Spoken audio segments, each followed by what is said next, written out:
Hi అందరికి ఇయ్యాల అయితే నేను గోంగూర కాయల పచ్చడిని అయితే చేస్తానా. వాతావరణంలో తేడా వచ్చి విపరీతమైన చలి అయితే పెరిగింది కదా. మనం చలికి తట్టుకోక శరీరం అంతా పొడిబారినట్టు పెదాలు వలగడం, ఒక్కొక్కసారి అయితే పెదవాళ్ళకెళ్ళి రక్తం కూడా గారడం జరుగుతుంది కదా. సమస్య నుండి బయటపడడానికి అయితే ప్రకృతి ప్రసాదించిన ఔషధం మొక్క అయితే గోంగూర చెట్టు. గోంగూర ఆకులే కాదు, గోంగూర కాయలు కూడా ఆరోగ్యానికి మంచియే. కొంతమందికి తెలియదు కదా. ఇప్పుడైతే నేను చెప్తాను, మీరు ఒకసారి అయితే ఇట్లా ట్రై చేసి చూడండి. అనే కాకుండా గోంగూర కాయలను కషాయం లెక్క చేసుకొని తాగితే గ్యాస్ట్రిక్ ప్రాబ్లం అయితే ఉండదు.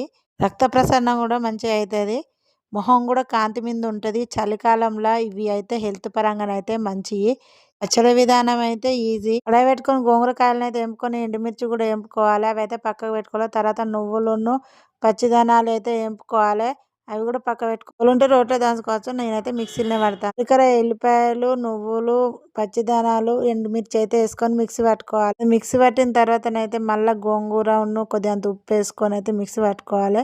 కడాయి అయితే పెట్టుకొని ఆయిల్ పోసుకొని మినప్పప్పు, కళ్యామాకు, ఈ జీలకర్ర వేసుకొని అయితే పోపు పెట్టుకోవాలి. వేడి వేడి పచ్చడి అయితే ఏ విధంగా చేస్తారో నాకైతే కామెంట్ పెట్టండి. ఒకసారి అయితే ఇట్లా ట్రై చేయండి. మా వీడియో కనుక నచ్చంటే సబ్స్క్రైబ్ చేసుకొని షేర్ చేయండి. Thank you for watching. మీరు నెక్స్ట్ వీడియోలో అయితే